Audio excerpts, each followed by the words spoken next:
Okay, that's a little bit better. So we are moving into top 4, finally, of the event. We are going to be featuring Zack playing this, and I think we saw this earlier. They were playing the Buzzwole in this deck with the B string as well. This was like a wild list in this Zoroark deck. Did we pass?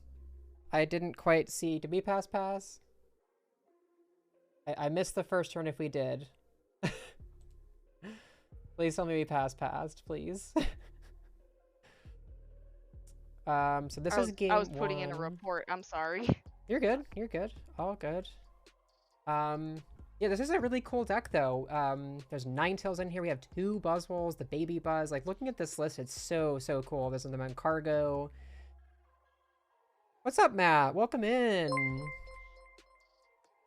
Ben Lulu, thanks for the follow. Appreciate it. Let me move that alert over a little bit. That's a little, that's probably fine there. It's okay. They did? Cool. Okay. You do have a sword. You do have a sword now, Vinny. Who wants a sword fight?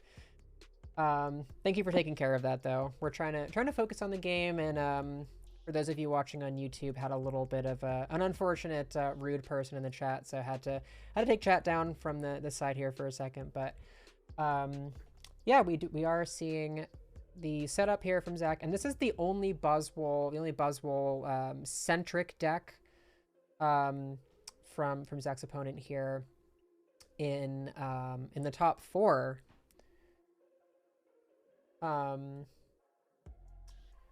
Seeing the attachment to the Vulpix potentially. But this was one of the cool things about Sun and Moon to Lost Thunder as a format, was that you started to get you got like these Ninetales decks, you had the Mancargo, you had the Zoroark. Like, so like, this is a very toolbox style, kind of like there's a lot of different stage 1 evolutions in here. So you could just like, you see so many different evolution lines in this deck. So lots of cool stuff. And from Buzzwole's side, like, you get the single attachment Jet Punch to get a KO here, which is really strong. They're definitely going to want to get down some additional Pokemon on their board. They did at least get that Baby Buzzwole down as kind of a threat. The Ditto Prism Star, what does that do? So Ditto Prism's really strong. It can evolve into any stage 1.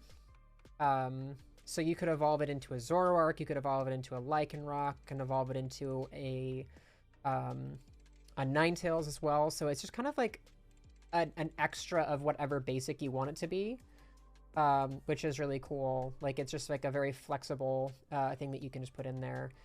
But the attachment from Zack to this Vulpix is, and the unit energy top deck is great, because Zack is actually able to use the GX attack of this Ninetales, Sublimation GX, that if your opponent's active is an Ultra Beast, they are just knocked out immediately. And drawing into the Ninetales off trade, we are just drawing the absolute stones here for Zack.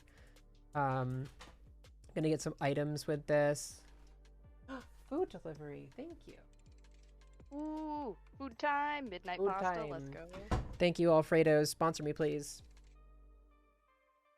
Also, thank you to my roommate for getting that from our from downstairs. Yeah. Yeah, this turn is looking really good for Zack, though, getting out to an early prize lead. Alfredo's, you know what's up, Vinny. Matt, should you plan to build 2022 NAIC or Worlds eventually? I mean, eventually. They're all going to be retro someday, right? Double Tails on Timer Ball. I feel like that's a classic. But yeah, I mean, we were able to protect that Zorua from getting knocked out on the bench from another Jet Punch, so give it like 5 years.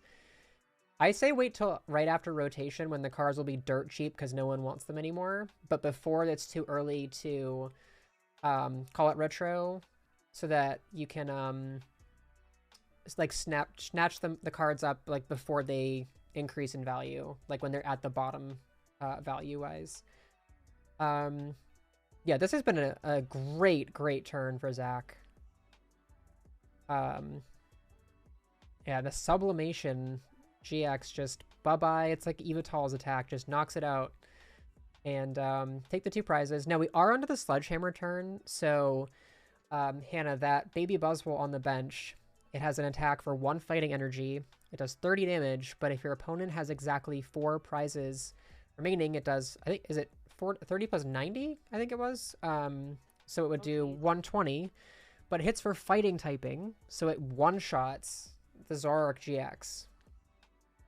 And we see the B-string now. It's the Zoroark counter. It's a Zoroark counter, exactly. It was also just very good on its own. It's like a 1 prizer that attacks for 1 energy. Its second attack was pretty good as well, but we're just kind of swinging back and forth right here. They could theoretically have KO'd, you're correct. Actually, we'll put chat back up now. Here you go, YouTube. Hello. Yes, they could theoretically have KO'd the Ninetales with Banned Diancie Beast Energy. That's a lot to ask for, though. And taking the guaranteed KO on the Zoroark into a Let Loose is actually pretty good, too. Because now you're taking a Zoroark out of play and disrupting your opponent's hand, so you're just kind of setting them back a little bit. But we see the Ninetales in hand right away, so should be okay from Zack's standpoint. But I love this list. There's the Beast Energy in here. It's like Buzzrock with Zoroark as a draw engine, almost. Like, it's just like a very, very cool concept. I'm very excited to see how this goes moving further on. So we are seeing the Ninetales here. And Hannah, if you have any questions about the cards, please stop me and ask questions. I will. Yeah. No, I know like what all these guys do now. But yeah, if something comes up, if I want to know, I will ask. Yeah, we see the B-string grabbed, so this is a great way to accelerate energy to your Ultra Beasts. So if your opponent is on exactly 3 or 4 prizes, you can play that B-string, and you search your deck for 2 basic energy and attach them to one of your... Actually, I don't know if it's 1. It might be 2. I don't remember if it was 1 or multiples, but attach them to an Ultra Beast. A really absurd card with Buzzwole decks. Oh, it had no energy! Oh, no! Ooh. That bit of a misstep there. That's a little bit awkward. Yeah, taking out that Rockruff, but you can't really here. I guess you could have retreated to the Lele with that basic fighting instead of using the Jet Punch here. This is kind of an interesting line, though. I mean, I guess taking a prize is good, because you know you want to get a little bit more cards in hand. But yeah, you're absolutely right. A Lycanroc is definitely going to run Zack over. You can GX into Claw Slash to take out that Zoroark for the last prize. So attach the DC he discarded in Guzma. Yeah, no, definitely.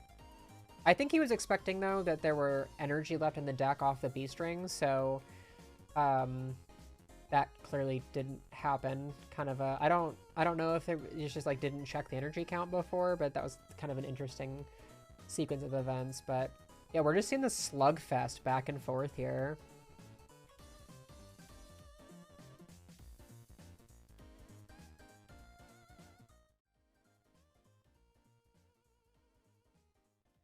Anna, what are you feeling like your what do you think is favored in this matchup, if you had to hazard a guess?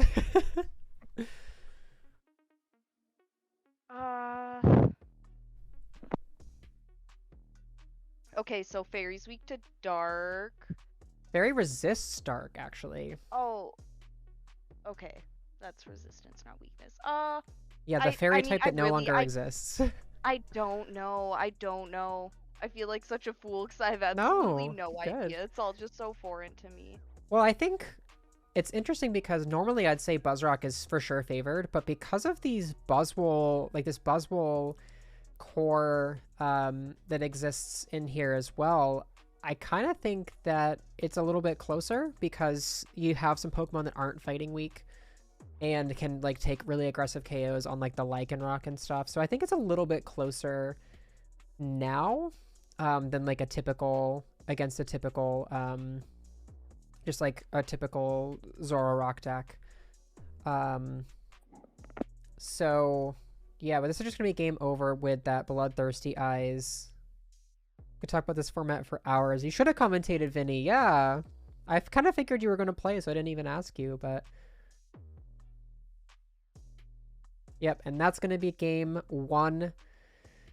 Zoroark going down in this one to this Claw Slash. And just like Vinny predicted, the Lycanroc did in fact run Zack over in this game. So Lycanroc GX, very, very scary card to deal with.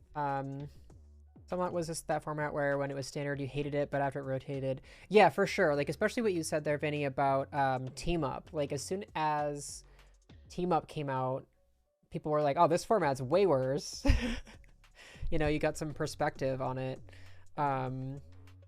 So let me just quickly check over here. Okay, cool. Yeah, as soon as we got tag teams, you're like, I'm kind of missing Let Loose format.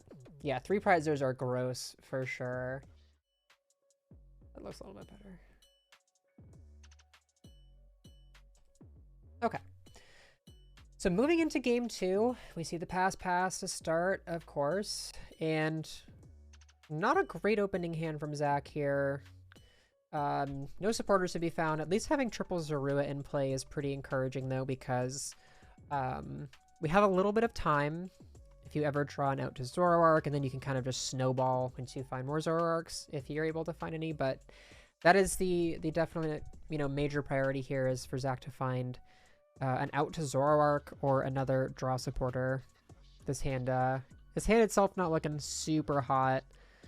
But if we do draw a Zoroark, we can aggressively pressure with that Guzma, take out a Rockruff or something like that on the bench. So we're just going to draw a Zoroark. Fairy fighting Darkness Energy? Isn't it like a special that could be any one of those? Yeah, so it provides those energies. Basically, it's just those specific energy. Okay. Which in this deck is great because all of your attackers use one of those. So Buzzwole uses the fighting, and wow, just a great turn, a very simple turn on the other side, but we get the Jet Punch KO with the Guzma Buzzwole attachment. Brooklet Hill's not gonna do it. We can at least get another Pokemon down, and getting a Rockruff down here from Zack's side isn't the worst, since you do have energy attachments in hand, and you can actually get the Buzzwole. Interesting line here. You could go like Guzma up the Lele and put out some pressure that way. I almost wonder if you just kind of risk getting the Rockruff down and trying to attach to it, because then you can just have a more efficient attacker in that Lycanroc, and it's pretty unlikely that it actually gets KO'd. The Vulpix makes sense. We're going to go into a Beacon here probably. Yep, that makes a lot of sense too.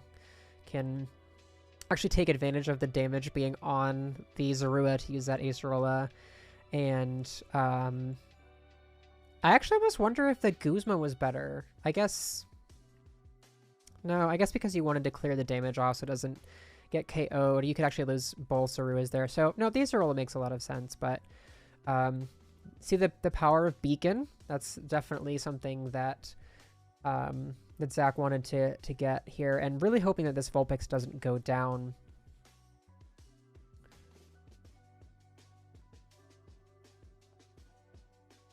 That's an interesting suggestion, Vinny. Playing Sun and Moon to Lost Thunder with banned Oranguru, banned Giraffe, and banned Let Loose. How the format would feel. Ooh, and speaking of Let Loose, there is that Let Loose. So both players are going to shuffle and draw 4. And Zack does find a Zoroark, so that's very much what he wanted to see there. Ooh, but we did get the KO. Suggestions. Yeah. I got this DM on Twitter yesterday from this girl, and she's like, "Hey, this is really random, but my Pokemon playing boyfriend played against you at a regionals, and you suggested him change his Giratina line to a 2-2, and now he actually wins games. He used to never win before that, so thank you for changing our lives." And I was like, what? That's so sweet. Yeah, like, this is very nice, but I gave good deck advice? Jesus Christ. to I'm so proud Giratina. of you. That's so sweet. I love that. That's such a sweet story. Right? It's And I so was funny just too like, that she oh like wow. found you. That's so Yeah, funny. completely random, and the message came through it in like the middle of the night, and I was like, "What the fuck is? Oh, hello," you know? Yeah. That's so cute. I love that. Um Yeah, no, if we start banning cards, Vinny, we have to, there's a list of cards you'd have to ban. Like you just said, like I think Stall would definitely be too good. Like you would have to ban Lusamine, Unown. Like yeah, there are a lot of cards you'd have to start targeting if you start banning things, but what were you expecting from that story, Vinny? What were you expecting? Um But in this game, meanwhile, while we wait for an answer out from Vinny, the Guzma play to bring up this Diancie, pretty good idea. Try to strand something and get some damage spread around with with the Jet Punch. Something like, "Don't play against my boyfriend, he's mine." Don't play against my boyfriend. He's my yeah. Put in a ticket to RK9. Sorry. Yeah, sorry, that one's not on me. Ooh, the Yeah. Guzma coming through here, targeting down the Zoroark. And this gets a KO. The Jet Punch for 220. That is an absurd amount of damage with weakness. Taking 3 prizes this turn, getting rid of all the Zoroarks in play. This one is not looking so hot for Zack with just a pair of DCEs in hand. Quad Colorless Energy in hand is not going to cut it. And my Cargo top deck is not going to cut it either. With just 1 prize remaining.